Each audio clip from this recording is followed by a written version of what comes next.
Hi, ഞാൻ Deepa.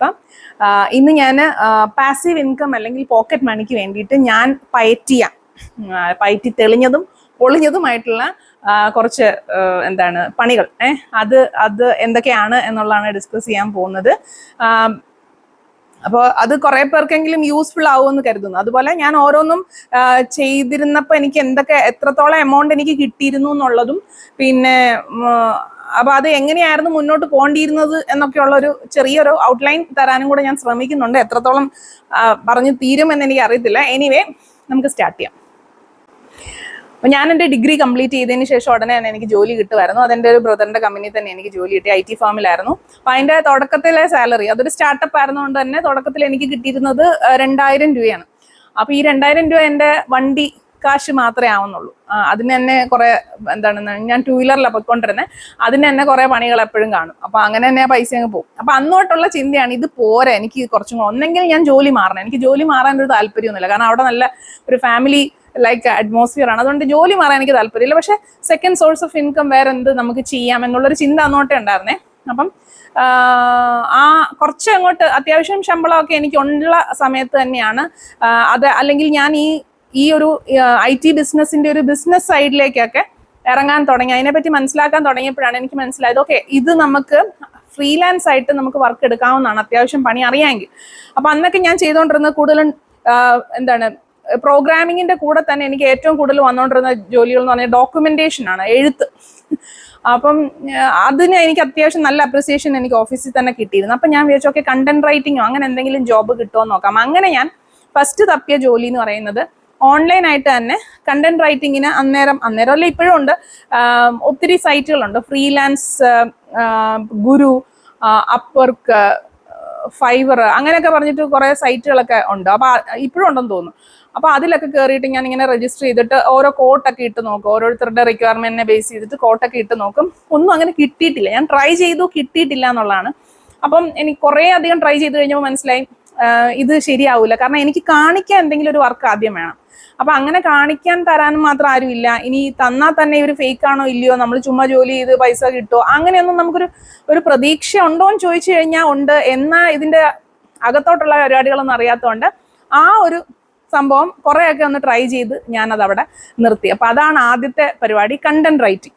Content റൈറ്റിങ്ങിനോടൊപ്പം തന്നെ ഞാൻ ട്രൈ ചെയ്ത വേറൊരു സംഭവമാണ്, കാരണം ആ സൈറ്റിൽ തന്നെ ഒത്തിരി വേറെ അധികം ടൈപ്പ് ഓഫ് ജോബ്സ് കാണും. അപ്പൊ അതിലൊന്നാണ് ക്യാപ്ച ടൈപ്പിംഗ് എന്ന് പറഞ്ഞ സംഭവം. ഇതുപോലത്തെ ഒരു വൃത്തികെട്ട പണി വേറെ കാണത്തില്ല. നമുക്കത് ചെയ്യാനും പറ്റില്ല, ചെയ്താൽ തന്നെ വലിയ എമൗണ്ടും കിട്ടത്തില്ല. എനിക്ക് ആദ്യം കിട്ടിയത് ക്യാപ്ച ടൈപ്പിങ്ങിന് അവർ ടെസ്റ്റ് ചെയ്യുവാന്നും പറഞ്ഞുകൊണ്ട് അവരെന്നെ കൊണ്ട് 100 ക്യാപ്ച നോക്കുമ്പം വരുന്നത് ഒന്ന് ഇത്ര സമയത്തിനുള്ളിൽ ചെയ്യുന്നുണ്ടോ എന്ന് നോക്കണം എന്ന് പറഞ്ഞ ഒരു ടെസ്റ്റ് തന്നു. അപ്പം ആദ്യത്തെ എങ്ങാണ്ട് ഒരു 5-10 ചെയ്തപ്പോൾ തന്നെ ഞാൻ മടുത്തു. അപ്പൊ തന്നെ എനിക്ക് മനസ്സിലായി ഈ പണി എനിക്ക് നടക്കുന്നതല്ല. അതോടെ അതും ഡ്രോപ്പ് ചെയ്തു. അപ്പൊ ഞാൻ അതും ട്രൈ ചെയ്തിട്ടുണ്ടെന്നുള്ളതാണ്. അപ്പൊ പിന്നെ അടുത്ത പരിപാടി എന്ന് പറയുന്നത് കണ്ടന്റ് റൈറ്റിംഗ് തന്നെയാണ് നമ്മുടെ വഴി എന്ന് എനിക്ക് അന്നേരം തോന്നിയത് കൊണ്ട് ഞാൻ ഹബ് പേജസ് എന്ന് പറയുന്ന ഒരു വെബ്സൈറ്റ് അന്നേരം കണ്ടുപിടിച്ചു. അതെനിക്ക് തോന്നുന്നു, എനിക്ക് അതിന്റെ ഇൻഫർമേഷൻ കിട്ടുന്നത് സമ്പാദ്യം എന്ന് പറയുന്ന മാസിക ഞാൻ വരുത്തുന്നുണ്ടായിരുന്നു. അപ്പൊ അതിനകത്ത് നിന്നെങ്ങാണ്ടാണ് ഈ ഹബ് പേജസിനെ പറ്റി കേൾക്കുന്നതും അത് ജെനുവിൻ ആണെന്ന് മനസ്സിലാവുന്നത്. ജെനുവിൻ ആണെന്ന് മനസ്സിലായി കഴിയുമ്പോൾ നമുക്ക് ഒരു ആത്മവിശ്വാസമൊക്കെ ഉണ്ട്, അതിൽ ചെയ്യാം. അപ്പൊ അങ്ങനെ ഞാൻ അതിൽ രജിസ്റ്റർ ചെയ്തു. അപ്പൊ അതിൽ എനിക്ക് തോന്നുന്നു AdSense അക്കൗണ്ട് വേണം. അപ്പൊ ഓൾറെഡി ഈ കണ്ടന്റ് റൈറ്റിംഗിലൊക്കെ പരിപാടികൾ ഉണ്ടായിരുന്നുണ്ട്. ഞാൻ ആദ്യം തന്നെ ഈ ബ്ലോഗറിലൊക്കെ ഗൂഗിളിന്റെ തന്നെ blogger.com എന്ന് പറയുന്ന അതിലൊക്കെ കുറെ ചുമ്മാ എന്തെങ്കിലുമൊക്കെ എഴുതി ഇടുകയൊക്കെ ചെയ്യായിരുന്നു. എന്നിട്ട് ആ ടൈമിൽ തന്നെ ഗൂഗിൾ ആഡ്സെൻസിനൊക്കെ അപ്ലൈ ചെയ്തിരുന്നു. അപ്പം അത് അപ്ലൈ ചെയ്ത് എനിക്ക് കിട്ടിയിട്ടുണ്ടായിരുന്നു, ആ ID ഒക്കെ കിട്ടിയിട്ടുണ്ടായിരുന്നു. അതുകൊണ്ട് തന്നെ എനിക്ക് ഈ ഹബ് പേജസിനകത്ത് കയറി കഴിഞ്ഞിട്ട് അവരുടെ എന്തൊക്കെയോ ക്രൈറ്റീരിയ മീറ്റ് ചെയ്ത് കഴിയുമ്പോൾ ഈ ഗൂഗിൾ ആഡ്സെൻസ് കൂടെ സെറ്റ് ചെയ്ത് കൊടുത്തു കഴിഞ്ഞാൽ നമുക്ക് ഇൻകം വരാൻ തുടങ്ങും. അപ്പൊ ശരിക്കും പറഞ്ഞു കഴിഞ്ഞാൽ എഴുതി തുടങ്ങി ആദ്യത്തെ മാസത്തിൽ തന്നെ ഏതാണ്ട് ഒരു 0.20 സെന്റ് എന്നൊക്കെ പറഞ്ഞ് വരാൻ തുടങ്ങി. അപ്പോഴാണ് എനിക്ക് മനസ്സിലാവും, ഓക്കെ, ഇത് എഴുതിയാൽ നമുക്ക് കിട്ടും. പക്ഷെ അതിനകത്ത് ഒരു ആർട്ടിക്കിള് പബ്ലിഷ് ആവണമെങ്കിൽ ഭയങ്കരമായ സ്ക്രൂട്ടനൈസിങ് ഉണ്ട്. ഭയങ്കരമായിട്ട് അവർ റിവ്യൂ ചെയ്തിട്ടേ അവരത് സമ്മതിക്കത്തുള്ളൂ. അപ്പം അതുപോലെ ബുദ്ധിമുട്ടുള്ളൊരു ഏരിയ ആയിരുന്നത്. പക്ഷെ ഞാൻ വർക്ക് ചെയ്തുകൊണ്ടിരുന്നതിന്റെ ഇടയ്ക്ക് തന്നെ ശനി ഞായറും ഒക്കെ ഇരുന്ന് എഴുതും, എന്തെങ്കിലുമൊക്കെ ആർട്ടിക്കിൾസ് എഴുതിക്കൊണ്ടിരിക്കും. ഇപ്പോഴും ഉണ്ട് ദീപ തെരേസ .hubpages.com എന്നെങ്ങാണ്ടാന്ന് തോന്നുന്നു. അതിപ്പോഴും ഉണ്ട്. അതിൽ നിന്ന് ഇപ്പോഴും റവന്യൂ ഒക്കെ വരുന്നുണ്ട്. പക്ഷെ അത് യൂട്യൂബ് പോലെ തന്നെ നമ്മൾ റെഗുലർ ആയിട്ട് ഇട്ടാൽ മാത്രമേ അത് ആ പേജ് പൊങ്ങി വരികയും ഇതിലൊക്കെ വരത്തുള്ളൂ. പക്ഷെ അതിൽ നിന്ന് എനിക്ക് ഇൻകം, ആ ഫസ്റ്റ് ഇൻകം എനിക്ക് ഒരു പാസീവ് ഇൻകം എന്നുള്ള നിലയ്ക്ക് കിട്ടുന്നത് ഹബ് പേജസിൽ നിന്നാണ്. അതെനിക്ക് തോന്നുന്നു $50 എങ്ങാണ്ടാണ് അതിൻ്റെ ത്രെഷോൾഡ്. $50 ആയി കഴിഞ്ഞാൽ അവർ പേയ്മെന്റ് തരും. അപ്പോൾ അതൊക്കെ ഭയങ്കര സംഭവമാണ്. കാരണം ഡോളേഴ്സിൽ എനിക്ക് പേയ്മെന്റ് കിട്ടുക എന്ന് പറയുന്ന വലിയ സംഭവമാണല്ലോ. അപ്പോൾ അത് എനിക്ക് ഭയങ്കര ഒരു ആത്മാഭിമാനത്തിന്റെ ഒരു ഇതായിരുന്നു. അപ്പോൾ ഞാൻ കുറേ എഴുതുമായിരുന്നു കേട്ടോ. അപ്പോൾ ഒരു കുറേ കാലം എഴുതിയിരുന്നു. പിന്നെ ഇടയ്ക്ക് മുറിക്കുമായി. പിന്നെ എനിക്കത് കണ്ടിന്യൂസ് എഴുതാനായിട്ട് നമുക്ക് വേറെ വേറെ കാര്യങ്ങളൊക്കെ വന്നു. ജോലി ഇടയ്ക്ക് വെച്ച് പോയി. പിന്നെ ഞാൻ വേറെ കാര്യങ്ങൾ പഠിക്കാനായിട്ട് പോയി. പിന്നെ രണ്ടാമത്തെ കൊച്ചായി എല്ലാം കൂടെ ഒക്കെ ആയപ്പോഴത്തേക്കും നമ്മൾ ഈ ഹബ് പേജസ് എന്ന് പറയണം മെനക്കേട് കൂടുതലും പേയ്മെന്റ് കുറവാണ്. എന്നാൽ പേയ്മെന്റ് കിട്ടുമെന്ന് ചോദിച്ചാൽ യെസ് കിട്ടും. അതിപ്പോഴും ഉണ്ട്, വർക്കിംഗ് ആണ്. കുറേ ഞാൻ അതിനെപ്പറ്റി വീഡിയോസ് ഒക്കെ ചെയ്തതിനു ശേഷം ഒത്തിരി പേര് എനിക്ക് റിക്വസ്റ്റ് ഒക്കെ അയക്കുമായിരുന്നു. പക്ഷെ ഞാനിപ്പോൾ അതിനെ പ്രോത്സാഹിപ്പിക്കത്തില്ല. കാരണം അതിനേക്കാളും എളുപ്പം പ്ലാറ്റ്ഫോം യൂട്യൂബ് തന്നെയാണ്. അപ്പം ഹബ് പേജസ് ഒരു അത്യാവശ്യം ഇൻകം കിട്ടിക്കൊണ്ടിരുന്ന ഒരു ഏരിയ ആണ്. പിന്നെ അതിനുശേഷം ഞാൻ വർക്ക് ചെയ്തുകൊണ്ടിരുന്നപ്പോൾ തന്നെ ട്രൈ ചെയ്തുകൊണ്ടിരുന്ന വേറൊരു കാര്യമാണ് ഈ മറ്റേ ചുരിദാർ മെറ്റീരിയലിന്റെ സെയിൽ. അത് ഞാൻ എങ്ങനെയാ കണ്ടുപിടിച്ചെന്നുള്ള ഡീറ്റെയിൽ വീഡിയോസ് ഒക്കെ ഓൾറെഡി ഇട്ടിട്ടുണ്ട്. അതെങ്ങനെയാന്ന് വെച്ചാൽ ഞാൻ ക്യുക്കറിലൊക്കെ വെറുതെ നോക്കി, ക്യുക്കറിലാണോ OLX-ലാണോ ചുമ്മാ കയറിയിട്ട് നോക്കി ഇങ്ങനെ ഹോൾസെയിൽ ചുരിദാർ മെറ്റീരിയൽ എവിടെ കിട്ടും എന്നൊക്കെ നോക്കിയപ്പോൾ ഗുജറാത്തിലൊക്കെ ഉള്ള ആൾക്കാരുടെ നമ്പർ കിട്ടി. ആ നമ്പർ എടുത്ത് വെച്ചിട്ട് ചുമ്മാ പേയ്മെന്റ് കൊടുത്ത്, എന്ത് ധൈര്യത്തിലാണെന്ന് അറിയത്തില്ല, 10-20,000 രൂപയൊക്കെ കൊടുത്ത്, അന്ന് തന്നെ കളയാനായിട്ട് പൈസ സാരില്ല, പോയാലും പ്രശ്നമില്ല എന്നുള്ളൊരു ഇതിലായിരുന്നു ഇരുന്നത്. അതുകൊണ്ട് പൈസ കൊടുത്തു. സാധനം വന്നു കഴിഞ്ഞപ്പോഴാണ് നമുക്ക് സംഭവം കൊള്ളാം. പക്ഷെ നല്ല തുണിയായിരുന്നു. അപ്പൊ ഞാൻ ഓഫീസിലൊക്കെ വർക്ക് ചെയ്തിരുന്നതുകൊണ്ട് തന്നെ ഓഫീസിൽ കൊണ്ടൊന്ന് കാണിച്ചാൽ മതി, ആൾക്കാരൊക്കെ എടുത്തുകൊണ്ട് വരുന്നത്. അപ്പൊ അത് ഒന്ന് കുറെ അധികം സെയിലും കാര്യങ്ങളൊക്കെ നടന്നായിരുന്നു. പിന്നെ അതൊരു മെനക്കേടായി. ആൾക്കാർ പൈസ തരാതെയായി, പിന്നെ പുറകെ നടക്കണം. അപ്പൊ ആ ബിസിനസിന്റെ ആ പൊള്ളലൊക്കെ അറിയാൻ തുടങ്ങിയപ്പോൾ പിന്നെ ആ ഒരു ബിസിനസ് കൂട്ടിക്കെട്ടി.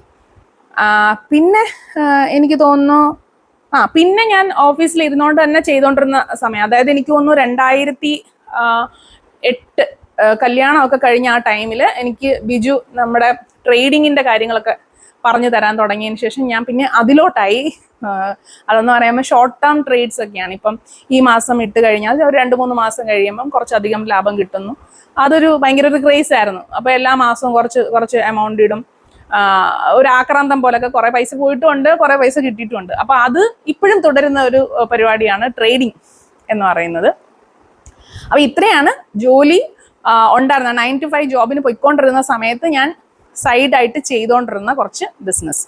പിന്നെ എനിക്ക് തോന്നുന്നു ഏതാണ്ട് 10 വർഷത്തിന് ശേഷം 2014 ആ ടൈമിലൊക്കെ ആയപ്പോഴത്തേക്കും എൻ്റെ 2014 തോന്നുന്നു ജോലി പോകുന്നു. അപ്പൊ ജോലി പോയി കഴിഞ്ഞപ്പോഴത്തേക്കും ഞാൻ ഒക്കെ വീട്ടിലിരിക്കാനായിട്ട് വലിയ താല്പര്യമൊന്നുമില്ല. വേറെ ഇന്റർവ്യൂ ഒന്നും അറ്റൻഡ് ചെയ്തിട്ട് എനിക്ക് കിട്ടണില്ല. അപ്പൊ ഞാൻ പതുക്കനെ മറ്റേ നെറ്റും സെറ്റും ഒക്കെ ഉണ്ടല്ലോ, അത് എഴുതാന്നൊക്കെ പറഞ്ഞ് അത് പഠിക്കാനായിട്ട് തുടങ്ങി. അത് പഠിച്ച് പകുതി വഴി എത്തിയപ്പോൾ എനിക്ക് അടുത്ത ജോലി കിട്ടി. അപ്പൊ അതിന്റെ ഇടയ്ക്ക് തന്നെ ഞാൻ ട്രൈ ചെയ്തതാണ് നമുക്ക് വീട്ടിൽ ട്യൂഷൻ എടുക്കാം എന്നൊക്കെ ഉള്ളത്. അപ്പം ഏതോ ഒരു അർബൻ എന്ന് പറഞ്ഞിട്ട് അങ്ങനെ എന്തോ ഒരു സൈറ്റ് ഉണ്ടായിരുന്നു. ആ സൈറ്റിൽ കയറി ഞാൻ രജിസ്റ്റർ ചെയ്ത് കഴിഞ്ഞപ്പോഴത്തേക്ക് എനിക്ക് ഒത്തിരി കോൾ വന്നു, പഠിപ്പിക്കാവോ എന്നൊക്കെ ചോദിച്ചു. അപ്പം കുറെ അധികം ആൾക്കാർക്കൊന്നും എനിക്ക് എക്സ്പീരിയൻസ് ഇല്ല എന്ന് മനസ്സിലായിട്ട് പോയി. പക്ഷെ ചിലര് അവര് വരുന്നു എന്നൊക്കെ ആയപ്പോഴത്തേക്ക് എനിക്ക് കയ്യും കാലും വിറയ്ക്കാൻ തുടങ്ങി. കാരണം എനിക്കിങ്ങനെ പിള്ളേരെ പഠിപ്പിച്ച് അങ്ങനെ വലിയ ശീലമൊന്നുമില്ല. എൻ്റെ കൊച്ചിനെ തന്നെ എനിക്ക് തോന്നുന്നു എൻ്റെ കൊച്ചു അന്നേരം 2-ലോ 3-ലോ എങ്ങാണ്ട് പഠിക്കും. അപ്പൊ പഠിക്കാൻ വന്ന പയ്യെന്ന് പറഞ്ഞു കഴിഞ്ഞാൽ 7ാം ക്ലാസ്സിലോ എങ്ങാണ്ട് പഠിക്കുന്ന പയ്യനാണ്. അപ്പൊ പയ്യനും കൂടെ ആന്ന് പറഞ്ഞപ്പം എനിക്കൊരു പേടി പോലെ ആയിപ്പോയി. ഇവന്മാരെയൊക്കെ എനിക്ക് ഡീൽ ചെയ്യാൻ പറ്റുമോ എന്ന് അറിയത്തില്ലല്ലോ. അപ്പം പിന്നെ ഞാൻ അവരെ വിളിച്ചു പറഞ്ഞു. അപ്പൊ ഫസ്റ്റ് ഒരാളാണ് വന്നത്. അപ്പൊ എനിക്ക് പിന്നെ ടെൻഷൻ ആയിപ്പോയി. ഇത് ശരിയാവൂല, അതൊരു കമ്മിറ്റ്മെന്റ് ആണല്ലോ. നമ്മൾ പഠിപ്പിച്ച ആ കൊച്ചിനെ ശരിയായില്ലെങ്കിൽ അതിന്റെ ഭാവിയല്ലേ പോകുന്നത്. അപ്പം ആ ഒരു റിസ്ക് എടുക്കണ്ട എന്ന് കരുതിയിട്ട് പിന്നെ ഞാൻ ഡ്രോപ്പ് ചെയ്തു. പക്ഷെ അതിന് സ്കോപ്പ് ഉണ്ടായിരുന്നു എന്നുള്ളതാണ്. നമ്മൾ ട്യൂഷൻ എടുക്കാൻ റെഡിയാണെന്ന് പറയുമ്പോൾ ആൾക്കാർ വരാനുള്ള ചാൻസസ് ഉണ്ട്. പിന്നെ നമുക്ക് ഇപ്പോഴാണെങ്കിൽ നമുക്ക് ഫേസ്ബുക്കിലൊക്കെ അത്യാവശ്യം നല്ല രീതിയിൽ പ്രൊമോട്ട് ചെയ്യാം. നമുക്ക് ട്യൂഷൻ എടുക്കുന്നു പറഞ്ഞാൽ ഇപ്പൊ തന്നെ ആൾക്കാർ തപ്പി നടക്കുവാന്ന് തോന്നുന്നു. പിന്നെ അതിന്റെ എത്ര എമൗണ്ട് വാങ്ങിക്കണം അതിനെ പറ്റിയൊക്കെ ഉള്ള കൺഫ്യൂഷനൊക്കെ ആയതുകൊണ്ട്, ആകെപ്പാടെ ഒരു കൺഫ്യൂഷൻ ആയതുകൊണ്ട് ഞാനതങ്ങ് വിട്ടു. അതിനുശേഷം എനിക്ക് രണ്ടാമത് വീണ്ടും ജോലി കിട്ടുന്നു. അപ്പം ജോലി കിട്ടിയപ്പോഴും നമുക്കറിയാം ജോലി പോകുമെന്ന്. അപ്പോൾ അതുകൊണ്ട് അത്യാവശ്യം എമൗണ്ട് ഒക്കെ സേവ് ചെയ്ത് വെച്ചതിന് ശേഷം ഞാൻ ആ ജോലിയും പോയതിന് ശേഷം പിന്നെ ഞാൻ ഇറങ്ങുന്ന പരിപാടി, അതൊരു പാസീവ് ഇൻകം ഒന്നും അല്ല, മെയിൻ ജോബ് എന്നുള്ള രീതിയിൽ തന്നെ ഞാൻ പോയൊരു കാര്യമാണ്.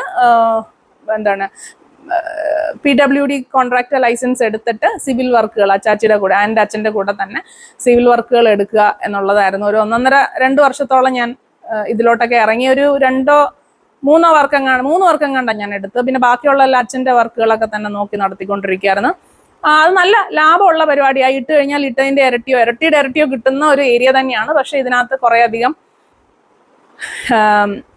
എന്താണ്, ചരട് വലികളുണ്ട്, തൊഴുത്തി കുത്തുണ്ട്, കൈക്കൂലിയുണ്ട്, പിന്നെ ഇങ്ങനെ എഴഞ്ഞു നീങ്ങുന്ന ആൾക്കാരുണ്ട്. അങ്ങനെ ഒത്തിരിയൊക്കെ വന്നു കഴിഞ്ഞപ്പോൾ നമ്മളൊരു IT-യിൽ ഇരിക്കുമ്പം എല്ലാം ഫാസ്റ്റാണ്.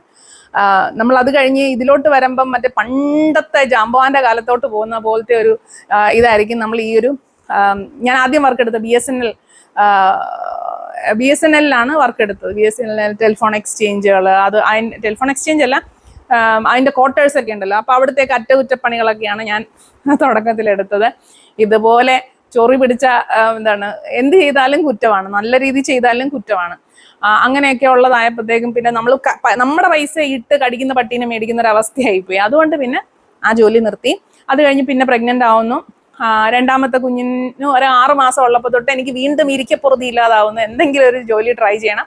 അപ്പോൾ ആ സമയത്തൊക്കെ ഞാൻ ഇങ്ങനെ കൊച്ചിനെ വെച്ചോണ്ട് തന്നെ നമുക്ക് എന്ത് ചെയ്യാം, ഇനിയിപ്പോൾ എന്തായാലും ഒരു ജോബിന് ഞാൻ പോകുന്നില്ല, കൊച്ചിനെ വെച്ചോണ്ട് എന്ത് ചെയ്യാം എന്നുള്ളതിനെ പറ്റി ഇങ്ങനെ ആലോചിച്ച് വന്നപ്പം കാറ്ററിംഗ് ബിസിനസ്.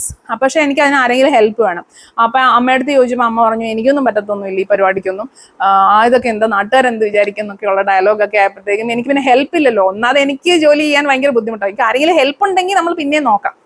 അപ്പം അത് പിന്നെ ഞാനും നോക്കിയിട്ട് ഞാനും കുക്കിങ്ങിൽ പിന്നെ ചില കാര്യങ്ങളൊക്കെ കുക്ക് ചെയ്യുന്നുള്ളതല്ലാതെ അത്രയ്ക്കങ്ങ് ഭയങ്കര പാഷനേറ്റ് ആയിട്ടുള്ള ഒരാളൊന്നുമല്ല കുക്കിങ്ങിന്റെ കേസിൽ. അതുകൊണ്ട് അത് വിട്ടു. പിന്നെ ആ ടൈമിലാണെന്ന് തോന്നുന്നു ഞാൻ കുറച്ചും കൂടെ ഡീപ്പായിട്ട് ഡേ ട്രേഡിംഗ് നമുക്ക് അന്നേരം വലിയ താല്പര്യമൊന്നുമില്ല, എനിക്കൊരു പേടി പോലെ തന്നെയായിരുന്നു. അപ്പം എന്നാലും അത്യാവശ്യം ഇൻവെസ്റ്റ്മെന്റും അല്ല, നമുക്കൊരു സ്വിംഗ് എന്നൊക്കെ വേണമെങ്കിൽ പറയാം, ഒരു ഷോർട്ട് ടേം ട്രേഡ് എന്ന് പറയാം. ആ രീതിയിലുള്ള ട്രേഡും കാര്യങ്ങളൊക്കെ ചെയ്യാന്നുള്ള മട്ടില് എനിക്ക് തോന്നുന്നു ഒരു 1.5 ലക്ഷത്തോളം രൂപയായിട്ട് കളിക്കാനായിട്ട് സ്റ്റാർട്ട് ചെയ്തു. അപ്പം കുറച്ചൊക്കെ പഠിച്ച് കുറച്ച് അനാലിസിസ് ഒക്കെ ചെയ്ത് ഇടും. കുറച്ച് എമൗണ്ട് ഒക്കെ കിട്ടി. ഒരു 1-2 മാസം, അന്നേരം കുഞ്ഞുള്ള സമയത്ത് തന്നെയാന്ന് തോന്നുന്നു, 1-2 മാസം കഴിഞ്ഞപ്പോഴത്തേക്കും നമ്മുടെ നോട്ട് നിരോധനം വന്നു.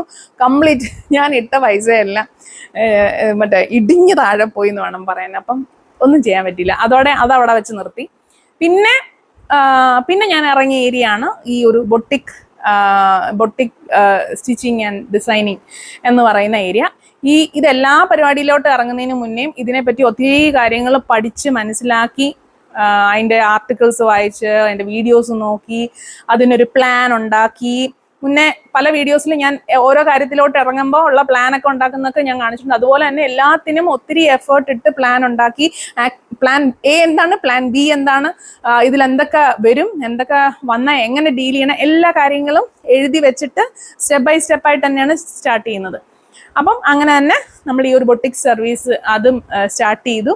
പിന്നെ അതിനകത്ത് എനിക്ക് മനസ്സിലായൊരു കാര്യം, അത് കുറച്ചും കൂടെ എക്സ്പാൻഡ് ചെയ്യാമായിരുന്നു. എനിക്ക് ഡെലിഗേഷൻ എന്ന് പറയുന്ന ഒരു പവർ ഇല്ലാത്തത് കൊണ്ട്, അല്ലെങ്കിൽ അങ്ങനെ ഒരു കഴിവില്ല എന്ന് ഞാൻ വിശ്വസിക്കുന്നത് കൊണ്ട് എനിക്ക് വേറൊരാളെ വെക്കാനോ ഇത് എക്സ്പാൻഡ് ചെയ്യാനോ പറ്റുന്നില്ല എന്നുള്ളതാണ്. അപ്പം ഞാനിപ്പോൾ അങ്ങനെ തന്നെ അക്സെപ്റ്റ് ചെയ്തു. ഓക്കെ, കുഴപ്പമില്ല, ഇങ്ങനെ തന്നെ പോട്ടെ. അപ്പം അങ്ങനെ തുടങ്ങിയതാണ് എംബ്രോയിഡറി ബിസിനസ് എന്ന് പറയുന്നത്. അല്ല, എംബ്രോയിഡറി അല്ല, സ്റ്റിച്ചിങ് ബിസിനസ്. അത് കുറെ കഴിഞ്ഞപ്പോഴത്തേക്ക് എൻ്റെ ഹെൽത്തിനെ എഫക്റ്റ് ചെയ്തു. പിന്നെ അതെനിക്ക് നിർത്തേണ്ടി വന്നു, ഒരിടക്കാലത്ത് എനിക്ക് നിർത്തേണ്ടി വന്നു. അത് കഴിഞ്ഞപ്പോൾ ഞാൻ സ്റ്റാർട്ട് ചെയ്തതാണ് യൂട്യൂബ്. അപ്പോൾ യൂട്യൂബും സ്റ്റാർട്ട് ചെയ്യുന്നതിന് മുന്നേ ഒത്തിരി കാര്യങ്ങൾ പഠിച്ച് മനസ്സിലാക്കി, സ്വയം തന്നെയാണ് എല്ലാ കാര്യങ്ങളും. ഈ പരിപാടികളിലൊക്കെ ഇറങ്ങുമ്പോൾ പോലും ആരൊന്നും ചോദിക്കാനും പറയാനൊന്നും ഇല്ല എന്നുള്ളതാണ് എനിക്ക് ഉള്ളൊരു ധൈര്യം. എന്ന് വെച്ചാൽ ഞാൻ എന്തിലെങ്കിലും പോയാൽ ഇരുന്ന് കരയരുത് എന്നൊരു ഡയലോഗ് മാത്രമേ അവിടുന്ന് ഇവിടുന്ന് വരാറുള്ളൂ. ഞാൻ ആരെയും ബുദ്ധിമുട്ടിക്കാൻ പോകാറുമില്ല. എന്തെങ്കിലും ഇപ്പം ഈ ചുരിദാറിൻ്റെ പരിപാടിയാണെങ്കിൽ തന്നെ ഞാൻ തന്നെ ആളെ കണ്ടുപിടിച്ച് ഞാൻ തന്നെ അവരെ കോണ്ടാക്ട് ചെയ്ത്, പൈസ പേ ചെയ്യുന്നതിനാണെങ്കിലും ആരോടും ചെയ്യട്ടെ, നോക്കട്ടെ, അങ്ങനെയൊന്നും ആരോടും ചോദിക്കാനൊന്നും പോയില്ല. പോയാൽ പോയി, കിട്ടിയാൽ കിട്ടി എന്നുള്ള മട്ടിൽ ഒരു ആക്ഷൻ എടുക്കാനായിട്ട് അന്നേരം എനിക്ക് അന്നേരം എന്നല്ല ഇപ്പോഴും ഞാൻ ആരോടും ഒന്നും ചോദിക്കാറൊന്നുമില്ല. അപ്പം അങ്ങനെ ചെയ്ത് കൈ പൊള്ളിയൊക്കെ തന്നെയാണ് ഓരോ കാര്യങ്ങളല്ല. എല്ലാം ഭയങ്കര സ്മൂത്ത് ആയിരുന്നു എന്ന് ചോദിച്ചു കഴിഞ്ഞാൽ അല്ല. പിന്നെ ആരും ബുദ്ധിമുട്ടിക്കാനൊന്നുമില്ല, നീ ഇത് ചെയ്യരുത്, നീ ഇങ്ങനെയൊക്കെ ചെയ്തു കഴിഞ്ഞാൽ ആൾക്കാർ എന്ത് വിചാരിക്കും, അങ്ങനത്തെ ഡയലോഗൊന്നും അടിക്കാൻ വീട്ടിലൊന്നും ആരും ഇല്ലായിരുന്നു. പിന്നെ അങ്ങനെ പറയുമെന്നുള്ളവരോട് ഞാൻ പറയാനും പോയിട്ടില്ല. അപ്പം നമ്മളെവിടെ എത്തി? നമ്മള് ബൊട്ടിക്ക്, അത് കഴിഞ്ഞ് യൂട്യൂബ് തുടങ്ങി. അപ്പൊ യൂട്യൂബ് തുടങ്ങി കഴിഞ്ഞും ഒരിടക്കാലം കഴിഞ്ഞപ്പോഴത്തേക്കും നമ്മൾ വീട് മാറിക്കഴിഞ്ഞപ്പോൾ എനിക്ക് യൂട്യൂബും ചെയ്യാൻ പറ്റുന്നില്ല, സ്റ്റിച്ചിങ്ങും ചെയ്യാൻ പറ്റുന്നില്ല എന്നൊരു സ്ഥിതി എത്തി. പിന്നെ എനിക്ക് തോന്നുന്നു ആ ടൈമിലാണ് ഞാൻ വ്ളോഗ്സ് ഒക്കെ സ്റ്റാർട്ട് ചെയ്യുന്നത്. അപ്പൊ കുറച്ചും കൂടെ യൂട്യൂബ് ഒന്ന് ഇച്ചിരി നന്നായി വന്നു. അത് കഴിഞ്ഞിട്ട് പിന്നെ ഞാൻ വർക്ക് എടുക്കാൻ തുടങ്ങി. കുറച്ച് നാൾ കഴിഞ്ഞപ്പോൾ തന്നെ കൊറോണ വന്നു കഴിഞ്ഞപ്പോഴത്തേക്കും ആ ടൈമിൽ തന്നെ ഞാൻ എംബ്രോയിഡറി മെഷീനും ഒക്കെ വാങ്ങിച്ചിട്ടുണ്ടായിരുന്നു. അപ്പോൾ കൊറോണ വന്നു കഴിഞ്ഞപ്പോഴത്തേക്കും നമുക്ക് പിന്നെ കോഴ്സസ് എന്ന് പറയുന്ന വർക്ക്ഷോപ്പും കോഴ്സസും ഒക്കെ സ്റ്റാർട്ട് ചെയ്യാൻ പറ്റി. അപ്പം അതും അത്യാവശ്യം നല്ല രീതിയിൽ വർക്ക്ഷോപ്പ് ആയിരുന്നപ്പം ഭയങ്കര സ്ട്രെസ്സായിരുന്നു. ഒരു ഉച്ചയ്ക്ക് ഒരു 2 മണിക്ക് തുടങ്ങിയ രാത്രി ഒരു 6 മണിയൊക്കെ വരെ, 6 മണി 7 മണി വരെയൊക്കെ ക്ലാസ് എടുക്കുമായിരുന്നു. തൊണ്ടയൊക്കെ പൊട്ടി അങ്ങനെയൊക്കെ ആയി കഴിഞ്ഞപ്പോൾ ഞാൻ പിന്നെ അത് ഓൺലൈൻ ക്ലാസ്സസ് ആക്കി, പ്രീ റെക്കോർഡഡ് ക്ലാസ്സസ് ആക്കി. പക്ഷെ അതിനും ഇപ്പോൾ അത്യാവശ്യം ആൾക്കാരുണ്ട് എന്നുള്ളത് തന്നെയാണ്. പിന്നെ ഓൺലൈൻ ക്ലാസ് ആവുമ്പം പ്രീ റെക്കോർഡഡ് ആകുമ്പോൾ അവരുടേതായ ഒരു ഇതിൽ ചെയ്തില്ലെങ്കിൽ ആ ക്ലാസ് കൊണ്ട് കാര്യമില്ല. അതുകൊണ്ട് എപ്പോഴും ഞാൻ വരുന്നവരോട് ഒന്നും കൂടെ ഞാൻ പറയും, നിങ്ങളിത് തന്നെ ഇനിഷ്യേറ്റീവ് എടുത്ത് പഠിക്കണം, ഞാനിതിനകത്ത് ഒന്നിനും വരത്തില്ല, എന്തെങ്കിലും ഡൗട്ട്സ് ഉണ്ടെങ്കിൽ ക്ലിയർ ചെയ്യാൻ മാത്രമേ കാണത്തുള്ളൂ എന്ന് പറഞ്ഞിട്ട് തന്നെയാണ് ഞാനിപ്പോൾ കൊടുക്കുന്നത്. അതൊന്നും.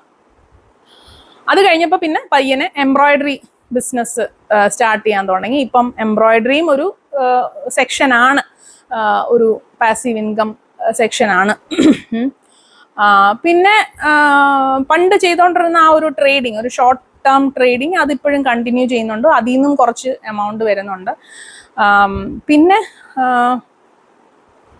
യൂട്യൂബ് സ്റ്റാർട്ട് ചെയ്ത സമയത്താണ് എനിക്ക് വേറെയും കുറേ അധികം മാർഗങ്ങളുണ്ട്, യൂട്യൂബ് റവന്യൂ അല്ലാണ്ട് വേറെയും കുറേ മാർഗങ്ങളുണ്ട് എന്ന് മനസ്സിലായത് അപ്പോഴാണ്. അപ്പം അങ്ങനെ ഞാൻ വെറുതെ ഒന്ന് രജിസ്റ്റർ ചെയ്തിട്ടതാണ് ആമസോൺ അഫിലിയേറ്റ് മാർക്കറ്റിംഗ്. അപ്പം അത് ഈ ഇടയ്ക്ക് എങ്ങാണ്ട് ഞാൻ എടുത്ത് നോക്കിയപ്പോൾ അതിൽ നിന്നൊരു 10,000 രൂപ, അത് 2-3 വർഷം എടുത്തിട്ടൊക്കെയാണ്. കാരണം എൻ്റെ പ്രോഡക്ട്സ് ഒന്നും ആരും പോയിട്ട് വാങ്ങിക്കത്തൊന്നുമില്ല. അല്ല, ഞാൻ അങ്ങനെ പ്രോഡക്ട്സ് റിവ്യൂ ചെയ്യുന്ന ഒരാളൊന്നുമല്ല കണ്ടിന്യൂസ്. എനിക്ക് എന്തെങ്കിലുമൊക്കെ ഇഷ്ടപ്പെടുവാണെങ്കിൽ ഞാൻ ഷെയർ ചെയ്യും. പക്ഷെ അതിൻ്റെ തന്നെ ചിലപ്പം നേരായിട്ടുള്ള അല്ലെങ്കിൽ ഈ ഒരു അഫിലിയേറ്റ് മാർക്കറ്റിങ്ങിന്റെ ലിങ്ക് ഒന്നും ആയിരിക്കത്തില്ല ഇടുന്നത്, ചുമ്മാ ആൾക്കാർ ചോദിക്കുമ്പം വെറുതെ ഷെയർ ചെയ്യും. അപ്പൊ അങ്ങനെയൊക്കെ ചെയ്തതിന്റെ കുറെ പേര് പോയി നോക്കിയതിന്റെ ഒക്കെ ആയിട്ട് ഒരു 10,000-3,000 രൂപ എങ്ങാണ്ട്. അപ്പൊ അത് ഞാനൊരു ഇതിനകത്ത് നിന്ന് എന്തെങ്കിലും കിട്ടുമെന്നോ അല്ലെങ്കിൽ അങ്ങനെ ഒരു ഉദ്ദേശത്തോടെ പർപ്പസ്ഫുള്ളി ഇട്ടതൊന്നും അല്ല, പക്ഷെ ബൈ ചാൻസ് കിട്ടിയതാണ് ആമസോൺ അഫിലിയേറ്റ് മാർക്കറ്റിംഗ്. അപ്പോൾ വളരെ നല്ല രീതിയിൽ ഈ റിവ്യൂവും കാര്യങ്ങളും ഒക്കെ ചെയ്യുന്നവർക്ക് അത്യാവശ്യം എമൗണ്ട് ഉണ്ടാക്കാൻ പറ്റുന്ന ഒരു ഏരിയ തന്നെയാണ് ഈ ആമസോൺ അഫിലിയേറ്റ് മാർക്കറ്റിംഗ്. അതുപോലെ തന്നെ എനിക്കൊന്ന് എല്ലാ ഫ്ലിപ്കാർട്ടിനും ഒക്കെ ഉണ്ടെന്ന് തോന്നുന്നു. പിന്നെ കുറെ അങ്ങോട്ട് കഴിഞ്ഞപ്പോഴത്തേക്കും എനിക്ക് തോന്നി, ഞാനിങ്ങനെ കിൻഡിലൊക്കെ ബുക്സ് വായിക്കാനായിട്ട് തുടങ്ങിയായിരുന്നു. അപ്പൊ ആ സമയത്ത് എനിക്ക് പൊങ്ങി വന്നതാണ് Amazon KDP, Kindle direct publishing എന്ന് പറയുന്ന ഒരു ഓപ്ഷൻ. അപ്പൊ അതിൽ നമുക്ക് നമ്മുടെ സ്വന്തം ബുക്സ് ഒക്കെ പബ്ലിഷ് ചെയ്യാം. അപ്പൊ അതിൽ എനിക്ക് തോന്നുന്നു ഞാൻ 2 ബുക്ക് എങ്ങാണ്ട് പബ്ലിഷ് ചെയ്തിട്ടുണ്ട്. എന്നിട്ട് കിൻഡിൽ KDP-യിൽ രജിസ്റ്റർ ചെയ്യുമോ, അങ്ങനെ അതായത് അൺലിമിറ്റഡ് ഇതുവഴി വായിക്കാനുള്ള ഓപ്ഷൻ ഓണാക്കി ഇട്ടു. അപ്പൊ അതും ഇപ്പം ഈ ഇടയ്ക്ക് എങ്ങാണ്ട് നോക്കിയപ്പം അതിലും കുറച്ച് $8 എങ്ങാണ്ട് വന്ന് കിടപ്പുണ്ട്. അപ്പം അതിലും സ്കോപ്പ് ഉണ്ട് എന്നുള്ളതാണ്. നമ്മൾ കുറെ അധികം ബുക്സ് എഴുതിയിരുന്നെങ്കിൽ, അല്ലെങ്കിൽ ഇനിയാണെങ്കിൽ എഴുതാം, അങ്ങനെ എഴുതുവാണെങ്കിൽ നമുക്ക് വരുമാനം കിട്ടാനുള്ളൊരു മാർഗം തന്നെയാണ് ഈ ആമസോൺ KDP. പക്ഷെ ഇതൊക്കെ നമുക്കൊരു ഒരു ഫുൾ ഫ്ലെഡ്ജ് ഇൻകം എന്നുള്ള രീതിയിൽ, അല്ലെങ്കിൽ ഒരു 9 to 5 ജോബിന് പോകുമ്പോൾ കിട്ടുന്ന ആ ഒരു രീതിയിലുള്ള ഇൻകം ഒന്നും അല്ല. വളരെ തുച്ഛമായ എമൗണ്ട് ഒക്കെയാണ്. അത് നമ്മൾ അതിനകത്ത് ഇടുന്ന എഫേർട്ട് പോലെ ഇരിക്കും നമുക്ക് അതിനകത്ത് നിന്ന് കിട്ടുമോ ഇല്ലയോ എന്നൊക്കെ ഉള്ളത്. പിന്നെ ബെസ്റ്റ് സെല്ലറൊക്കെ ആവുകയാണെങ്കിൽ ചിലപ്പം അതിൽ നിന്നൊക്കെ എമൗണ്ട് കിട്ടും. അപ്പം ഞാൻ പറഞ്ഞത് പല പല മാർഗങ്ങളുണ്ട് നമുക്ക് ക്യാഷ് ഉണ്ടാക്കാൻ. അപ്പം ഞാനിത് എഡിറ്റ് ചെയ്തുകൊണ്ടിരുന്നപ്പോഴാണ് ഓർത്തത്, കൊറോണയുടെ സമയത്ത് ഒരു കാര്യം കൂടെ ഉണ്ടായിരുന്നു, അത് ഞാൻ വിട്ടുപോയി പറയാനായിട്ട്. അപ്പം കൊറോണയുടെ സമയത്ത് നമ്മൾ സ്റ്റാർട്ട് ചെയ്ത കാര്യം വർക്ക്ഷോപ്സും, പിന്നെ അത് തുടർന്ന് ഓൺലൈൻ കോഴ്സസും ഞാൻ സ്റ്റാർട്ട് ചെയ്തു. അതേ സമയത്ത് തന്നെ, കാരണം പ്രത്യേകിച്ച് വേറെ പരിപാടികളൊന്നുമില്ല, വെറുതെ കുത്തിയിരിക്കുന്ന സമയത്ത് എന്നെ ട്രേഡിങ്ങിലോട്ട് ഇറക്കിയത് ബിജുവാണ്. അതുപോലെ തന്നെ ഈ ക്രിപ്റ്റോ എന്ന് പറയുന്നൊരു പ്ലാറ്റ്ഫോം ഉണ്ട്, അല്ലെങ്കിൽ ക്രിപ്റ്റോയിൽ നമുക്ക് ഇൻവെസ്റ്റ് ചെയ്യാം എന്നൊക്കെ പറഞ്ഞിട്ട് ബിജു ഇങ്ങനെ കുറേ നാളായിട്ട് പറയുന്നുണ്ടായിരുന്നു, കൊറോണയുടെ ഒരു സ്റ്റാർട്ടിങ് ടൈം തൊട്ട്. അപ്പോൾ ബിജു ഇൻവെസ്റ്റ് ചെയ്തിട്ടുണ്ട്, അപ്പോൾ ദീപ വേണേൽ ട്രൈ ചെയ്യുക, അല്ലെങ്കിൽ ഇത് നല്ലതാണ് എന്നൊക്കെ പറഞ്ഞു. അപ്പോൾ ഞാൻ ആദ്യം ഇതിന് എഗെയിൻസ്റ്റാണ്, ഞാൻ ഒരിക്കലും ഈ പരിപാടി ചെയ്യത്തില്ല എന്നൊക്കെ പറഞ്ഞുകൊണ്ട് അങ്ങനെ ഇരിക്കുമായിരുന്നു. അത് കഴിഞ്ഞിട്ട് ക്ലബ് ഹൗസ് മീറ്റിങ്സ് ഒക്കെ അന്നേരം ഭയങ്കര പോപ്പുലർ ആയിരുന്നല്ലോ. എല്ലാവരും ക്ലബ് ഹൗസിൽ കാണും, സകലമാന ആൾക്കാർ. അപ്പോൾ രാവിലെ തൊട്ട് ഞാൻ അടുക്കളയിൽ നിൽക്കുമ്പോഴേ ക്ലബ് ഹൗസ് ഓണാക്കിയിട്ടിട്ടായിരിക്കും എന്തെങ്കിലുമൊക്കെ ഇത് കേട്ടോണ്ടായിരിക്കും ചെയ്തുകൊണ്ടിരിക്കുന്നത്. അപ്പം ആ ടൈമിൽ ക്ലബ് ഹൗസിൽ ഇപ്പോഴും ഉണ്ടെന്ന് തോന്നുന്നു, ഇപ്പം ഞാൻ ക്ലബ് ഹൗസൊക്കെ അൺഇൻസ്റ്റാൾ ചെയ്ത് കളഞ്ഞു. അപ്പം ക്ലബ് ഹൗസിൽ ഒത്തിരി ക്രിപ്റ്റോയുടെ ക്ലാസ്സസും കാര്യങ്ങളൊക്കെ ഒത്തിരി വരുന്നുണ്ടായിരുന്നു. അപ്പം പിന്നെ ഞാൻ അതിലോട്ടായി. അത് ഏതാണ്ട് കുറേ നാൾ പഠിച്ചതിന് ശേഷം ഞാൻ അതിലും കുറച്ച് പൈസ ഇട്ടു. അപ്പോൾ അതിട്ട് കഴിഞ്ഞപ്പോഴത്തേക്കും എനിക്ക് തോന്നുന്നൊരു 2-2.5 ലക്ഷം രൂപയോളം ഇട്ടു. പിന്നെ അത് സംഭവമൊക്കെ കൊള്ളായിരുന്നു. നമുക്ക് എന്താണ് പ്രോഫിറ്റ് കിട്ടുന്ന പോലെയൊക്കെ ഉള്ളൊരു ഒന്നും ആയില്ല, അധികം സമയമൊന്നുമല്ല. ഞാൻ ഇട്ട് കുറച്ച് എനിക്ക് തോന്നുന്നു 2-3 മാസം ആയപ്പോഴത്തേക്കും തന്നെ ഇവിടെ എന്തോ ബാനോ അങ്ങനത്തെ കാര്യങ്ങളൊക്കെ ആയി. നമുക്ക് ഇന്ത്യൻ എക്സ്ചേഞ്ചുകളിലൊക്കെ ക്യാഷ് അങ്ങോട്ട് ഇട്ടത് തന്നെ മിച്ചം, പിന്നെ തിരിച്ച് എടുക്കാൻ പറ്റാണ്ട പരിപാടിയായി.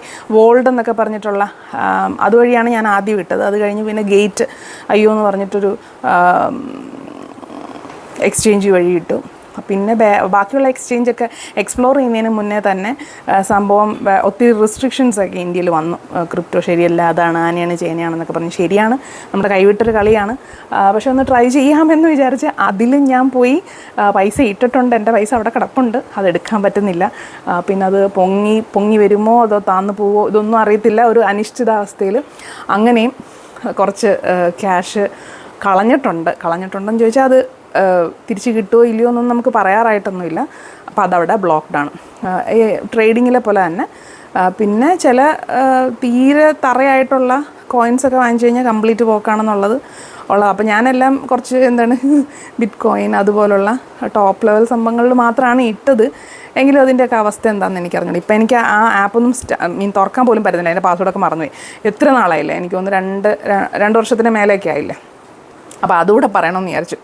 കൈവച്ച മേഖലയിൽ അതും കൂടെ ഉണ്ട്.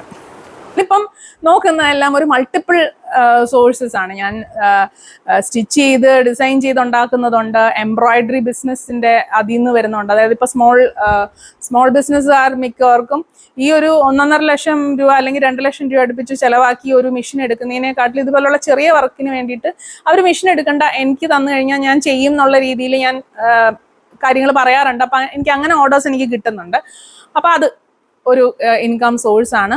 യൂട്യൂബ് ഒരു ഇൻകം സോഴ്സ് ആണ്. യൂട്യൂബിൽ ഞാൻ ഇതിന് മുന്നേ പറഞ്ഞിട്ടുണ്ട്, $100 ആണ് അതിൻ്റെ ലിമിറ്റ്. ഈ $100 ത്രഷ് ഹോൾഡ് എത്തുന്നത് ചിലപ്പം ഒരു മാസം, എല്ലാ മാസവും കിട്ടും, ചിലപ്പം 2 മാസം കൂടുമ്പോൾ ആയിരിക്കും കിട്ടുന്നത്. എനിക്കിപ്പോൾ ഈ അടുത്തായിട്ട് 3 മാസം കൂടുമ്പോഴാണ് കിട്ടുന്നത്. അത് ഞാൻ ആ ഫ്രീക്വൻസി കുറച്ച് കഴിഞ്ഞാൽ കറക്റ്റായിട്ട് നമ്മൾ വീഡിയോസ് ഇട്ടില്ലെങ്കിൽ നമുക്ക് കിട്ടൂല. കാരണം എൻ്റെ ഒരു എൻ്റർടൈൻമെൻറ്റ് ചാനലൊന്നുമല്ല. എൻ്റെ ഈ ഫാക്ട്സ് പറയുന്ന വളരെ കുറച്ച് ആൾക്കാരെ ഇത് കേൾക്കാറുള്ളൂ. അപ്പോൾ അതുകൊണ്ട് തന്നെ വ്യൂവേഴ്സ് കുറയുമ്പോൾ, അല്ലാതെ സബ്സ്ക്രൈബർ കൗണ്ട് വെച്ചല്ലേ ഇതിൻ്റെ എമൗണ്ട് വരുന്നത്. എത്ര പേര് എൻ്റെ വീഡിയോസ് കാണുന്നുണ്ട്, ആ വീഡിയോസിലെ ആഡ്സ് കാണുന്നുണ്ട്, ഇതിനെ ബേസ് ചെയ്തിട്ടാണ് എനിക്ക് ഇൻകം കിട്ടുന്നത്. അപ്പോൾ അത് വെച്ച് നോക്കുവാണെങ്കിൽ എൻ്റെ ഒരു അത്ര വലിയ എൻ്റർടൈനിങ് ആയിട്ടുള്ളൊരു ചാനൽ അല്ലാത്തതുകൊണ്ട് എനിക്ക് ഇങ്ങനെയാണ് ഒരു 3 മാസമൊക്കെ കൂടുമ്പോഴൊക്കെയാണ് നമുക്കൊരു $100 ത്രഷ് ഹോൾഡിൽ എത്തുന്നത്. പിന്നെ വന്നിട്ടുള്ള അടുത്ത ഇൻകം സോഴ്സ് എന്ന് പറയുന്നത് ഇപ്പം ഞാൻ പറഞ്ഞില്ല, അഫിലിയേറ്റ് മാർക്കറ്റിംഗ്. അതൊക്കെ വളരെ തുച്ഛമായ എമൗണ്ട് ആണ്. അതൊന്നും എനിക്ക് എല്ലാ മാസവും ഒന്നും കിട്ടുന്നൊന്നുമില്ല. ചിലപ്പോൾ വർഷത്തിലൊന്നൊക്കെ ആയിരിക്കും, ചിലപ്പോൾ ഒരു 1000 രൂപയോ. അതിൻ്റെ ത്രഷ് ഹോൾഡ് 1000 രൂപയാണ്. മനസ്സിലായില്ലേ? പിന്നെ KDP-യിൽ ബുക്ക് പബ്ലിഷ് ചെയ്യുക എന്ന് പറയുന്നത്, അത് എനിക്ക് തോന്നുന്നു $1000 അല്ല $100 ആണെന്ന് തോന്നുന്നു. $100 എങ്ങാണ്ട് എത്തുമ്പോഴേ അതും $100 ആണോ എനിക്കറിയത്തില്ല, നോക്കിയിട്ടില്ല, അതിൻ്റെ ഇത് വരത്തുള്ളൂ. അപ്പോൾ അതും ഒന്നും വലിയ എമൗണ്ട് ഒന്നും ഇപ്പം കിട്ടുന്നില്ല. പിന്നെ ഉള്ളത് ട്രേഡിംഗ് ആണ്, ഷോർട്ട് ടേം ട്രേഡിംഗ്. അത് വല്ലപ്പോഴും ഒക്കെ അത്യാവശ്യം പൊങ്ങിയും താന്നൊക്കെ വരുന്നതനുസരിച്ച് നമ്മൾ നോക്കുന്നതനുസരിച്ച് കിട്ടിയെന്ന് വരും. അപ്പം ഇതൊക്കെയാണ് ഞാൻ ട്രൈ ചെയ്തിട്ടുള്ളതും എനിക്ക് വർക്കായതും വർക്കാവാത്തതുമായിട്ടുള്ള ഇൻകം സോഴ്സസ്, അല്ലെങ്കിൽ പണികൾ, പയറ്റി തെളിഞ്ഞതും പൊട്ടിപ്പോയതുമായിട്ടുള്ള പണികൾ. നിങ്ങൾക്ക് ഈ പറഞ്ഞത് നിങ്ങൾക്ക് ഉപകാരപ്പെട്ട് കാണും. എന്തെങ്കിലും ഡൗട്ട്സ് ഉണ്ടെങ്കിൽ താഴെ ചോദിക്കുക. വേറെ വീഡിയോസ് ആയിട്ട് ചെയ്യണമെങ്കിൽ ചെയ്യാം. ഇതിനെപ്പറ്റിയൊക്കെ ഓൾറെഡി ഞാൻ വീഡിയോസ് ചെയ്തിട്ടുണ്ട്. വീഡിയോ ഉപകാരപ്പെട്ടെന്ന് കരുതുന്നു. അടുത്ത വീഡിയോ നമുക്ക് കാണാം.